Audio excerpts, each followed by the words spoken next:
Hey everyone, welcome back to the channel. This is hopefully going to be a pretty quick video talking about the lighting for my set and specifically the massive budget key light I am currently using.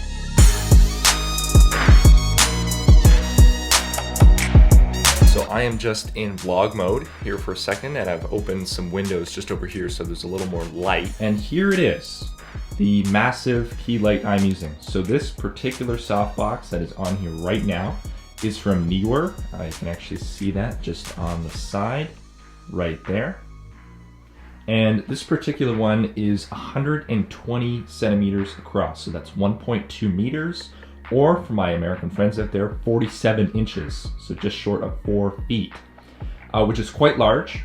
There is a smaller size, 32 inches, if you're into that. This one is massive, so unless you have a super large area, I probably would recommend going with a smaller size. So I talked about how this actually works before, but I'm actually going to show you by taking it apart right now and explaining to you how it all goes together and how it works, and as well why it's a great alternative like much more expensive options like the Aperture 120D. All right, here's the softbox now completely disassembled, and over here is the actual light that it's connected to.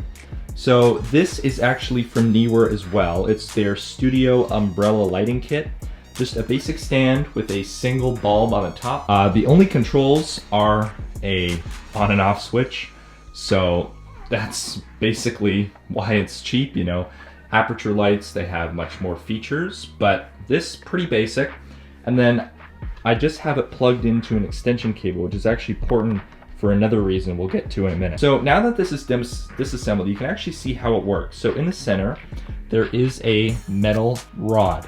And this is what goes through the mounting hole on the light stand right here. Obviously it fits perfectly. These are both from Neewer.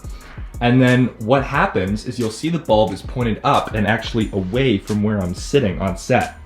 And that's because the lining of this umbrella is made with reflective material. So the light will be pointing back, it will go back, then it'll bounce back up, and then through this sheet right here, which is actually connected via Velcro to the outside of the softbox.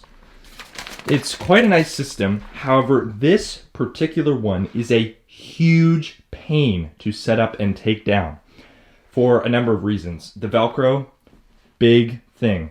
The actual softbox can collapse, but you know, not super great. And then also, the sheet isn't even the right size to go around this Velcro, so I've had to kind of pinch it off in a couple of places because it is not the right length.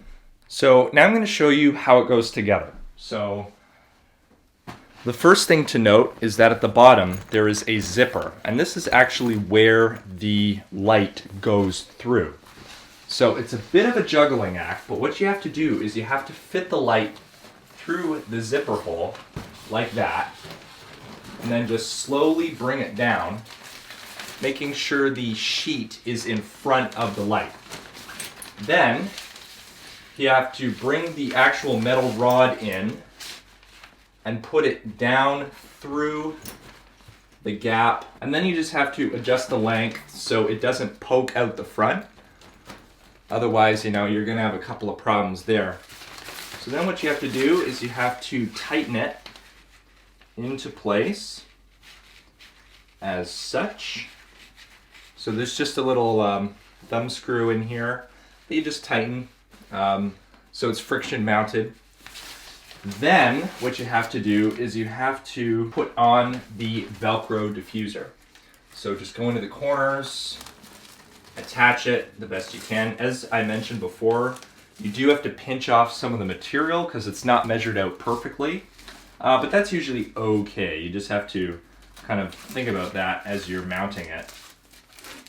So I'm just going to do one pinch down here, and that should work out fine. So now the material is in place. Now the other problem is facing it the right way. So what you kind of have to do is you can open up part of the Velcro, or you can just reach up inside and you can tilt the softbox at the angle you want it.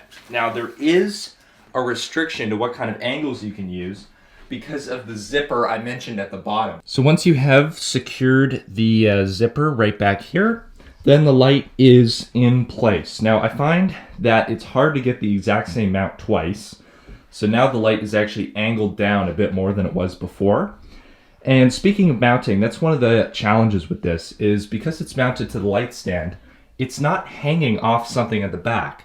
The light is actually buried completely inside the softbox, which means a couple of things. One, your angles are severely limited, and two, you actually don't have access to the power switch. So the only way to work it is to keep the power switch on all the time and then just unplug it when you're finished. All right, so now I've gotten everything set back up the way it normally is. The key light is back in place. So let's talk comparisons between this and a much more expensive solution. So the thing I came up with was the Aperture 120D Mark II and the Aperture Light Dome 2 as well. So that is pretty much what I've got here, a light and a softbox. So if you buy the Aperture 120D Mark II with the Light Dome Mark II from B&H in the United States, it'll cost you about $965 US plus applicable taxes, shipping, whatever. So that is a very expensive solution. Luckily, this can be had for less than 10% of that, about 90 or so US dollars. And there are obviously going to be some differences and drawbacks versus an almost $1,000 solution. So for one, as I mentioned, the mounting options for this particular light are pretty bleak. You cannot mount it vertically or tilt it too much unless you're willing to get DIY with it. And speaking of which, you could actually, instead of buying the Neewer umbrella lights or a similar kit, you could just DIY your own light stand and just grab a bulb that you have lying around, because these are not anything too special. Now, the next thing is controls. Aperture lights have brightness controls, companion apps, things like that.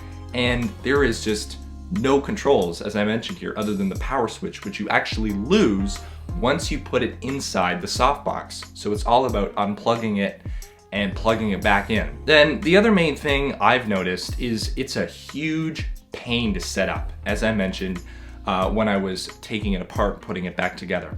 The Velcro takes forever to set up properly.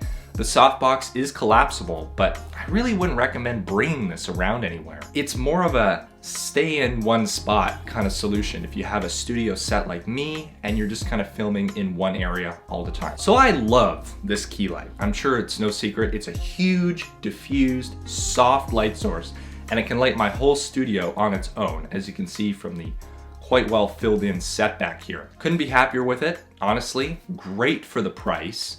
And I would recommend these products to anyone as long as they're gonna be mostly filming in one spot. These are pretty cheap items, they're not super durable, and they are a bit of a pain to move around.